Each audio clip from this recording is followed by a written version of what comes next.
Times are very uncertain right now, and so much is out of our control. Hey, it's Paul Fletcher for Profile by Sanford Health online at profileplan.com. You know what you can control, though? Your health. My nutrition, the way I was eating, was completely out of control, and I had no idea where to start. Maybe that's you, too. I started at profileplan.com, and now I'm down 60 pounds. I've never felt better. My coach, Carmen, didn't just put me on some crash diet, help me lose 60 pounds, and then say good luck. She slowly reprogrammed my entire mindset and been there with me every step of the way. In fact, I still meet with her weekly. You can take control, too. Start at profileplan.com. Thank you for joining us on Profiles in Health and Wellness. My name is Marney Gellner. We have producer Eric Nordquist here as always. And today, the title of our episode is Unlocking New Levels of Potential. And boy, do we have someone who has learned how to unlock levels of potential. We are all going to learn something today from Dr. Cindra Kamphoff, who is many things I have found out in researching her. A very accomplished writer, professional. She has a PhD in sports and performance psychology. She is an author of a best-selling book. She is the CEO of Mentally Strong Consulting. And I know, Dr. Kamphoff, you have a long list of titles that identify you, but I would just like to start by saying you have accomplished a lot in your life. You focus a lot on the mind and wellness and strength of the mind. And if I just had to sum it up, am I even close to sort of putting it in layman's terms of if you're into being mentally strong and teaching people to be mentally strong? Absolutely. You got it spot on. And Marty, I'm so excited to talk with you today. We are chatting before we hit record. I've been following you for a long time, so this is an honor. But definitely everything that you said is spot on. Really what I help people do is use their mind to reach their potential. And I do that in a lot of different ways. If it's writing, if it's keynote speaking or training, working one-on-one with clients. I'm an executive coach and a certified mental performance coach. And then, sharing knowledge like this. And I'm excited to be on the podcast today with you. Well, thank you for saying that. That's very kind. And I would tell you the feeling is mutual. I was reading about you and in your biography, and one of the things that I read was that you were an athlete yourself, a track athlete at UNI, University of Northern Iowa, yes. And that your quote was that you never felt like you reached your full potential as a track athlete in college because of the mental side. It wasn't the physical, it wasn't the training, that you felt like you never could figure out the mental side and you wanted to figure yourself out. Is that pretty accurate in how that sort of led you down this path? That's completely accurate. And so I was really trying to figure out myself during that time period of my life. I grew up in Iowa and was a state champion in the mile. And so I got a college scholarship to run at the University of Northern Iowa. And I was pretty consistent my first couple of years and then kind of doubled down on my training the summer before my sophomore and junior year with just like the hopes that like this was going to be my year. I really, had the potential of becoming an All-American, dreamed of being an Olympian. And then junior year was the most fit that I was in my life and just kept on getting in my own way. And it was really everything to do with my mindset. I remember this one particular race where it was actually in Minneapolis, the really big race, and I was up front leading the race, and then about a mile in, just started to have some doubts and quickly got passed by hundreds of people, and I dropped out of that race. Oh man! And then made up a story to my coach about how my foot was injured, and it was really just my ego that was injured. And so I didn't really know how to deal with failure. I didn't know how to intentionally build my confidence, and I think that actually pain now I've turned into my passion, and I'm incredibly passionate about what I do right now. And just this mental side of sport and performance and in life and in business, because, I had all the potential in the world, but I couldn't channel it. I didn't know specific strategies. At that time, Marnie, there wasn't as much stuff written as there is today about the mental side. So it's like, I didn't know how to find the answers. And that really fueled me to get a PhD in this field. And now, when I'm speaking to young athletes and I'm working with athletes, like, I am so with them because it's like I'm trying to teach them what I wish that I would have known. Yes. I mean, I think that almost everyone can identify with what you're saying, whether we ran track in college, which I did not, and most people did not. But that mental side of things, whether you work in a business or you're trying to lose weight in this instance, or you're just trying to, like, you're out of college looking for your first job, or you're heading into retirement, or the mental part of just your physical well-being is consistently an important part of your life. And now in your training, you talked a little bit about athletes, but you also work with businesses and just teams and groups of all kinds because of exactly what I'm saying, right? This applies to everybody, keeping mentally strong and sort of unlocking that potential. Yes, it applies to every single person. And I think what's helpful to know about that is you might think the idea of being mentally strong is like riding a bicycle. Meaning, when we learned to ride a bicycle when we maybe were 4 years old. And so you might think it's kind of like that. Once you get on the bike, you don't forget how to ride a bicycle when you learned it even, 40 years ago. So you might think that this idea of mindset is like that, but it's not. It does take daily effort and intention. And one of the reasons it takes daily effort and intention is because as humans, we have a negativity bias, which basically means that negative events get stored more quickly and they linger longer in our memory. And so we really do have to be intentional with storing the good memories and intentional about building our confidence and intentional about the emotions and the thoughts that we want to really plant in our mind, because what we think about ourselves, we become. And this is so powerful. I think at the time when I was a college athlete, I thought, to be honest, I inferred that one race to like, I'm a failure, right? Like instead of this race, I failed, whatever that meant at the time for me. But I thought I was a failure. And so I didn't have these really tangible strategies. And that's one of the reasons I do what I do now, is because I want to provide really tangible things people can use and implement, because I needed something tangible and I couldn't use the theories. I didn't know what to do with those. Sure. So, but yes, it applies to every one of us. And I think especially during this time period of COVID-19 where, wow, I realized my mindset is incredibly important, and the way that I might consume the news or the way that I can kind of prime myself in the morning to have more powerful thoughts and emotions, that does impact my productivity, my relationships, your performance at work, definitely your performance in sport. I mean, it just shapes who we are and how we show up and how we interact with the world. And something you said there too, Cindra, immediately lit something in me, because I will, let's say, as for my job, do interviews with a lot of athletes, and maybe I'll do an interview that I'm really proud of, and I might get a lot of feedback from, just people in general or on Twitter or whatever, and I could have 100 people say, wow, that was a really good interview. You did a great job. And if one person would say, well, that last question was so dumb, that's what I remember, and that's what I focus on. And I need your mental training to be able to flush that and focus on the 100 other good things as opposed to the one negative. But that's kind of what you're talking about. Like, that is just how humans are wired, that those become front and center. Yes, those become front and center. And what I have noticed about the world's best, it's really interesting. And kind of what I mean by the world's best is, leading professional athletes or even executives. First of all, they notice when they do that, right? When they are just focusing on that one bad thing, they reframe it, and then they notice the good things that also happened.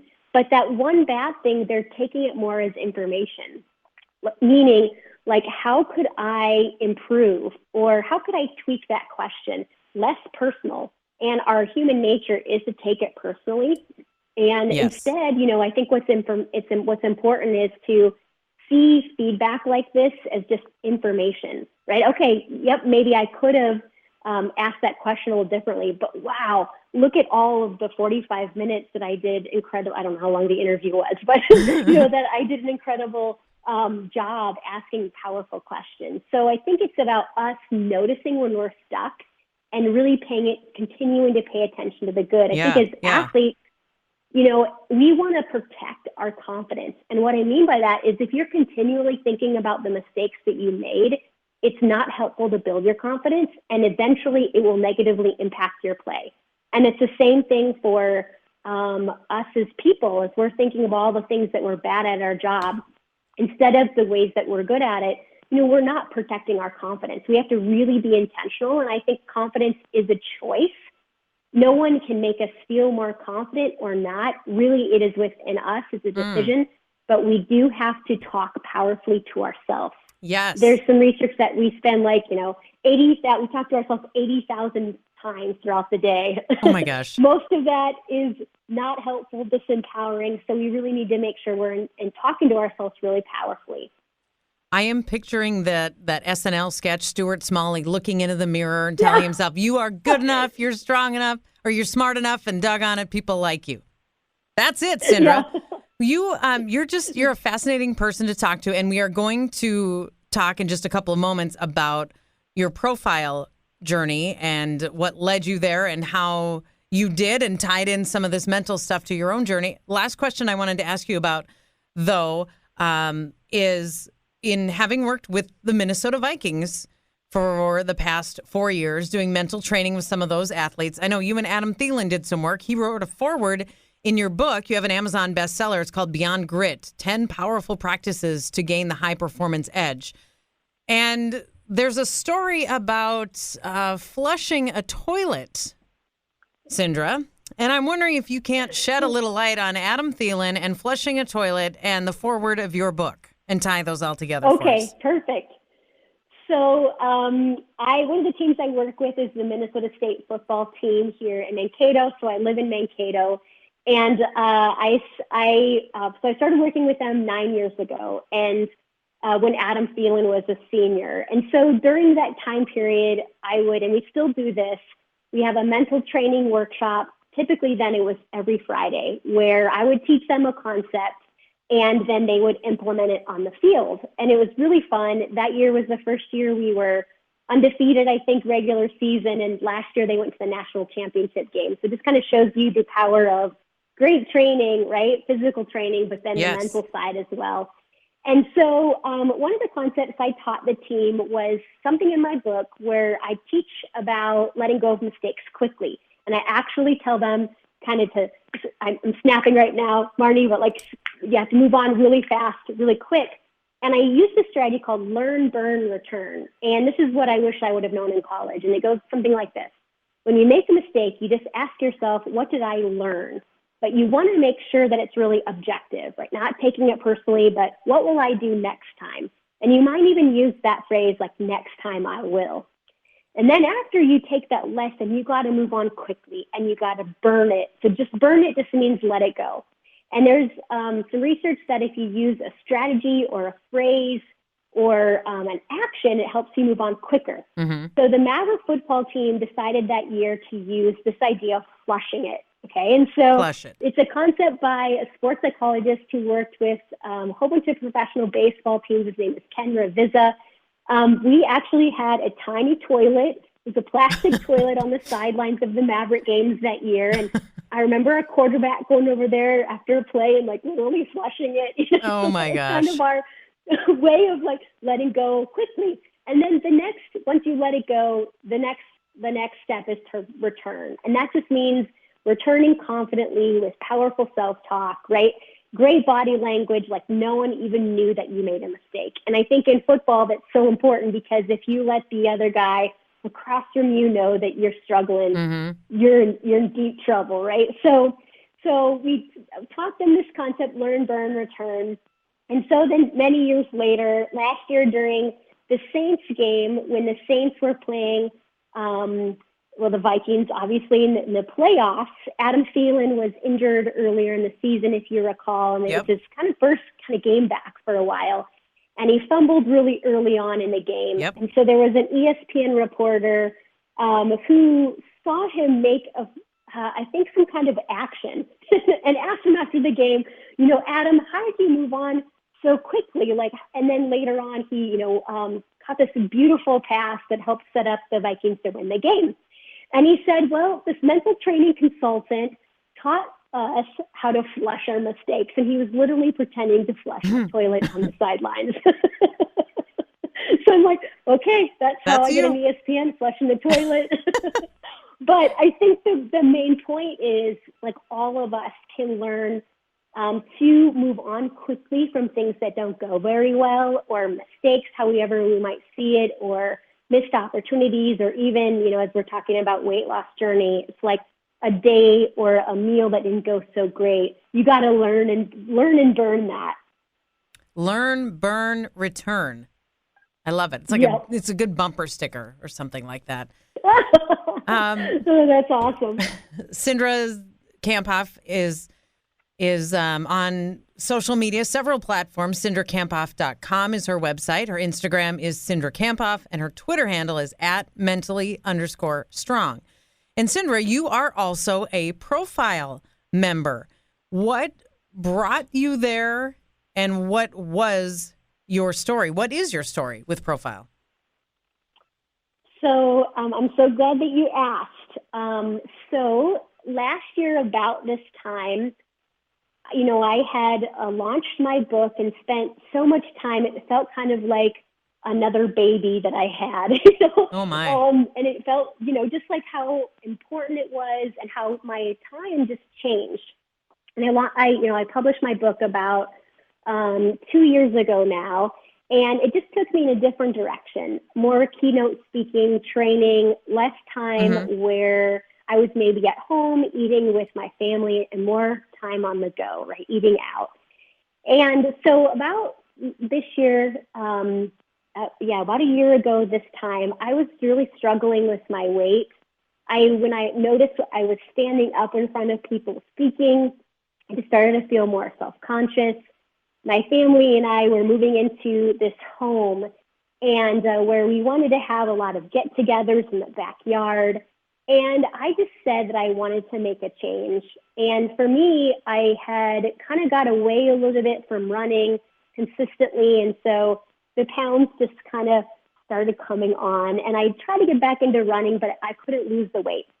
And it was incredible. I lost 17 pounds really quickly. Wow. Within probably, it was last summer. So within 10 weeks, and I was back at like my goal weight. So it really did help me quickly lose the weight. And I think one of the things that really helped is the structure of the plan, but also the coaching. And what we know about behavior change is that, when you have someone by your side cheering you on, saying, great job, you're doing awesome. Or, yeah, that's okay that, that didn't go so well for you. You can move on, right? You can learn and burn. So I felt like that was one of the reasons why it was so successful for me, was this idea of the coaching that they have. And this, I just felt like really supported on the journey. That's fantastic. Great success story. And one of the things that is difficult about losing weight and keeping the weight off is the mental side. And I wonder, Cindra, how mentally strong were you through this process of losing your weight and keeping the weight off? Do you have a competitive advantage over the rest of us laymen? I don't know if I have a competitive advantage, because I think we can all train our mind. But I did find at the beginning it was difficult. And I remember the first weekend, I was traveling with my son, Blake, who was playing baseball. And I didn't realize exactly what I could eat, what I couldn't. And I just wasn't educated enough, and I was so hungry, And but I think for me, what was helpful to remember is my reason for this and my why. And I had to have a strong why to keep sticking with it, and to kind of rebound when, let's say, I did go out to eat and wanted to have something, right? I just had to the next morning get back on it, and also forgive myself. So I think by having compassion with yourself, that's really helpful. That helped me. But also knowing exactly my reason for doing this. And I felt like for me, it got back to who I was, in terms of who I was at my core. and what I stood for, right? Like this ability to be able to manage my mind, but then manage my decisions. And I felt like my decisions just got a little, just tilted towards the unhealthy side. So I think at the heart for me, it was this idea of grit. And what grit means, and my book is called Beyond Grit, because, this is the first practice on being mentally strong is being gritty. And that means having passion for what you do, knowing what your purpose is, but persisting towards your long-term goals. And I think that's what helped me in the journey on Profile was, okay, what do I want? Why do I want it? And connecting with that every day. Mm-hmm. Why do I want to make this decision? And why is it important to me? And how great is it going to feel to be able to stand on stage and feel more confident in who I was and, be able to deliver my message while I'm not thinking about me, but thinking about the audience. But also persisting. And I think that's the important thing about weight loss is it doesn't happen overnight. It takes time. And you have to be able to talk to yourself powerfully through that. And be kind to yourself. This is kind of random, Marnie, but what really helped me is I gave my body some energy and I started paying attention to how I was talking to my body. And before I went on Profile, I noticed that it was like, you're so ugly, you're so fat, or, just really mean things to myself. And I just started giving myself some love. It's like, my body does great things. My body helps me serve others. I am powerful. I am strong. And I think thinking about that too, I felt like my body responded to that. And you don't have to say it out loud. You can just say it in your own mind. But, do you give your body some gratitude and energy? I think that's powerful. Yeah, I love that. The words are powerful and the words that you say to yourself. I love that you identified your why and you reminded yourself of your why. And you got there. You met your goal. That is awesome. Cindra, you are a delight. You are a little bit less intimidating now, I feel like, than when I first started talking, because I feel like you are human. And after reading your bio, I wasn't quite so sure. But man, you are a really impressive person. And this has been a really interesting chat. And I thank you for sharing your story about you and your life and your journey and your profile journey with us today. It's been really, really entertaining for me. So thank you, Cindra. Thank you, Marty. I really appreciate you having me on and being able to share my story. Unlocking new levels of potential. CindraKamphoff.com. Syndra Kamphoff is Instagram, and on Twitter, it's @mentally_strong. Thanks to Cindra Kamphoff, and thank you for listening to this episode of Profiles in Health and Wellness.